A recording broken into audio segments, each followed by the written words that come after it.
much for inviting me for such a wonderful program. Actually जेव्हा आपण परत 11वी किंवा 12वीच्या मुलांसमोर येतो त्यावेळी मला वाटतं की आपण परत यंग होऊन जात असो. हे शिक्षकांना ही सवय रोजच असते, आम्हालाही पहिल्यांदा बऱ्याच वेळाने ही संधी मिळाली, हे सगळ्यात महत्त्वाचं मला वाटतं.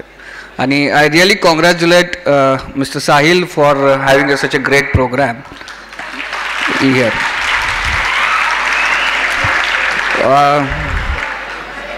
IQ याच्याबद्दल मला आत्ताच सांगितलं की तुमचा माझा IQ 7वीमध्ये 150 IQ होता. हे मला वाटतं साहिलनी बहुतेक माझ्या क्लिनिकमध्ये वाचून ते सांगितलं असेल.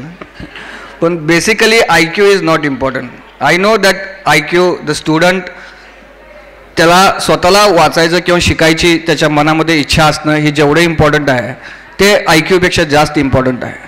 कमीत कमी IQचे लोकंसुद्धा आज मोठमोठ्या पदाला पोचलेले आहेत किंवा मोठ्या IQचे लोकंसुद्धा व्यवस्थित त्यांच्या फील्डमध्ये व्यवस्थित ते करू शकले नाहीत. याचं कारण एकच की मार्गदर्शन.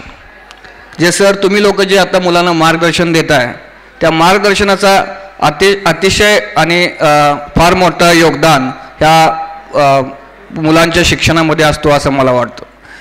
जसं आपण अंधारामध्ये चालत असतो, जोपर्यंत आपल्याला पूर्ण अंधार असतो आपल्याला माहीत असते वाट ती आपली रोजची नेहमीची जरी असली तर त्या नेहमीच्या रोजच्या वाटेवर आपण अंधारात जाऊ शकत नाही. आपल्याला एखाद्या दिव्याची गरज लागते, एखाद्या टॉर्चची गरज लागते. आणि हे आपले शिक्षक म्हणजे हे आपला दिवा असतात किंवा हे टॉर्च असतात जे आपल्याला त्या मार्गात त्या रस्त्यावरून व्यवस्थित आणि न अडखळता न पडता कसं चालायचं हे आपल्याला शिकवतात असं मला वाटतं. आणि हे सर्वात महत्त्वाचं आहे. कारण मला आठवतं की ज्यावेळी आम्ही दिस इज अराउंड 1995 ज्यावेळी आम्ही आमची 11वी किंवा 12वीची एक्झाम दिली त्यावेळी आमच्यावेळी कॉम्पिटेटिव्ह एक्झाम हा असा प्रकार नव्हता. आमच्या 11th आणि 12th स्टँडर्डच्या मार्क्सवर आम्हाला त्यावेळी MBBSला आणि MD किंवा DMला ॲडमिशन मिळायची. आणि त्याच्यानंतर तर फक्त आमचं एवढं एकच गोष्ट होतं की 10वी झाली की 11वी 12वी 2 वर्ष बायोलॉजी, मॅथ्स आणि फिजिक्स हे तिन्ही सब्जेक्ट व्यवस्थितपणे वाचा, पूर्णपणे त्याचा एक 4-5 वेळा रिव्हिजन करा आणि तीच गोष्ट जाऊन तुम्ही लिहून या आणि त्यावेळी तुम्हाला मार्क पटेल आणि तुम्हाला कुठला तरी कोर्सला मिळेल. पण मला वाटतं की आत्ताची परिस्थिती फार बदललेली आहे. हे कॉम्पिटेटिव्ह एक्झाम ही एक वेगळी नॅक आहे. जे आपण जसं वाचतो किंवा जे लिहितो त्याच्यापेक्षा हे काहीतरी वेगळं आहे. आणि या ठिकाणी शिक्षकांची आणि त्या मार्गदर्शकांची आपल्याला अतिशय गरज आहे. कारण जरी प्रत्येकाने ते गोष्ट वाचलं किंवा लिहिली, जोपर्यंत आपल्याला त्या कॉम्पिटेटिव्ह एक्झाम बरोबर मध्ये एक्झॅक्टली काय वाचायचं किंवा काय लिहायचं ते कळत नाही आहे तोपर्यंत आपण मला वाटत नाही की त्यामध्ये स्कोअर करू शकतो. म्हणून या शिक्षकांची आपल्याला अतिशय गरज आहे असं मला वाटतं. मी जास्त वेळ तुमचा घेणार नाही. माझ्या भाषणाचा किंवा माझ्या छोट्या शेअर मी एक छोट्याशा स्टोरीनी करतो, जी स्टोरी मी माझ्या 10th स्टँडर्डला असताना वाचलेली होती. ही स्टोरी आहे माओची, जो चायना आणि रशियामधला सगळ्यात महत्त्वाचा आणि सगळ्यात मोठा लीडर म्हणून काही काळापूर्वी उदयास आला होता. माओ त्यावेळी फक्त 7-8 वर्षाचा होता आणि त्याची एक आजी होती. तर त्या आजीने सांगितलं होतं, त्या आजीची एक अतिशय सुंदर बाग अशी चायनामध्ये होती आणि ती बाग बघायला बऱ्याच लांब जागेपासून लोक यायचे आणि ती बाग बघायचे. इतकी सुंदर बाग ती होती. एक दिवस ती आजी आजारी पडली, तिला स्ट्रोक झाला आणि 3 ते 4 महिने तिला हॉस्पिटलमध्ये जावं लागलं.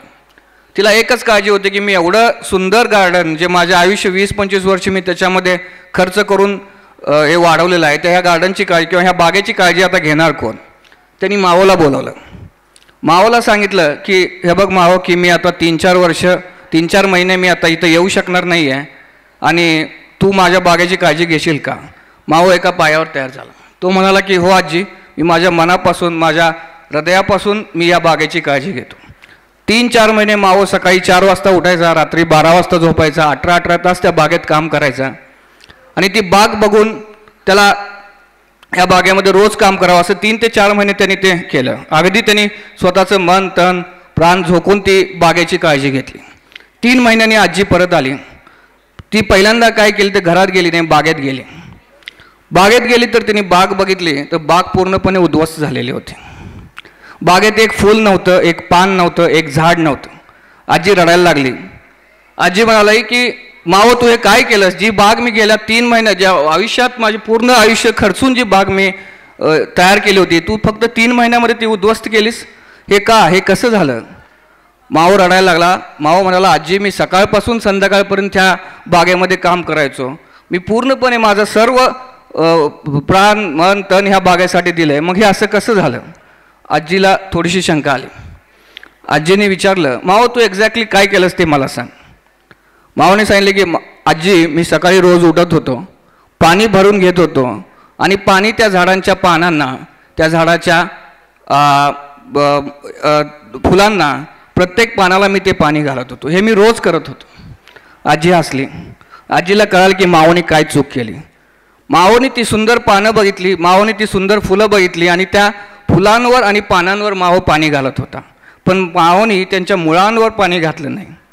जर बाग किंवा झाड वाढायचं असेल तर त्याच्या मुळावर पाणी घालावं लागतं किंवा त्याच्या पानावर किंवा फळावर पाणी घालावं लागत नाही. म्हणून तुमचं 11वी आणि 12वी हे जे वर्ष आहे ते संपूर्ण आयुष्याचं मूळ आहे, ते संपूर्ण आयुष्याचं रूट आहे. जर आज तुम्ही त्या रूट्सला पाणी घातलं नाही तर तुमची बाग कधीही फुलणार नाही, त्या बागेमध्ये कधीसुद्धा तुम्हाला पानं किंवा फुलं दिसणार नाहीत. म्हणून लक्षात ठेवा की हे मुळात पाणी कसं घालायचं याचा संदेश आपले टीचर्स, आपली मार्गदर्शक आपल्याला देऊ शकतात. आणि आपण जर हे 2 वर्ष जर कष्टाने व्यवस्थित काम केलं तर as sed the road next is royal. Thank you very much.